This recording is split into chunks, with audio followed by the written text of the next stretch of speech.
ମାନେ ଆଜି ଗୋଟେ ଦିନ ଯୋଉଟା କି ଉଠା ଦୋକାନୀ ମାନେ ଜେନେରାଲି ସେଲିବ୍ରେଟ କରନ୍ତି।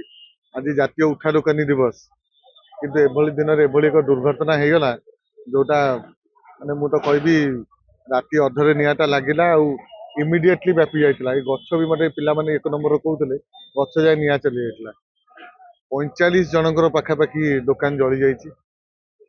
ଆମର ହେଲା ଯେ ପ୍ରଥମ କଥା ତ ଦୁର୍ଘଟନା ପ୍ରଥମେ ହେଲା ସବୁବେଳେ ହଉଛି ପ୍ରଥମେ ସିକ୍योर କେମିତି ରହିବ, ମାନେ କେମିତି ସେଇଟା ଇମ୍ପୋର୍ଟାଣ୍ଟ। ଆଉ ଏଇ ଯୋଉ ହେଇଯାଉଛି ମାନେ ଏଇ ଦୋକାନୀ ଭାଇ ମାନଙ୍କର କାହାର ଇନ୍ସୁରାନ୍ସ ନାହିଁ।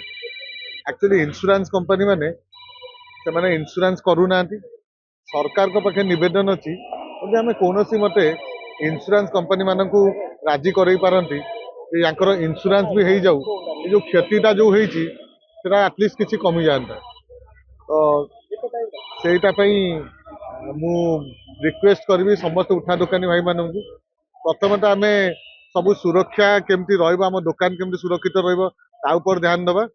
ଆଉ ତାପରେ ଆମେ ଗୋଟେ କଥାବାର୍ତ୍ତା ହେଇକି ସରକାରଙ୍କ ସହିତ ଯଦି ଇନ୍ସୁରାନ୍ସ କରେଇ ପାରନ୍ତେ ତାହେଲେ ନିଶ୍ଚିତ ତାଙ୍କର କିଛି କ୍ଷତି ଆଟଲିଷ୍ଟ ବଞ୍ଚି ଯାଆନ୍ତା। ଭାଇ ମାନେ ଦେଖନ୍ତୁ ଏମାନେ ନିଜ ରୋଜଗାର ମେଣ୍ଟେଇବାକୁ ଆସିଛନ୍ତି, ସେମାନେ ବହୁତ ପରିଶ୍ରମ କରିକି ଏଠି ଦୋକାନ କରିକି ଘର ଚଳଉଛନ୍ତି। ଭୁଲ ତ ତାଙ୍କର ମୁଁ ଜମା କହିବିନି ତାଙ୍କର ଭୁଲ ଅଛି। ଆମକୁ କିଛି ସ୍ଟେପ୍ସ ନେବାକୁ ପଡିବ।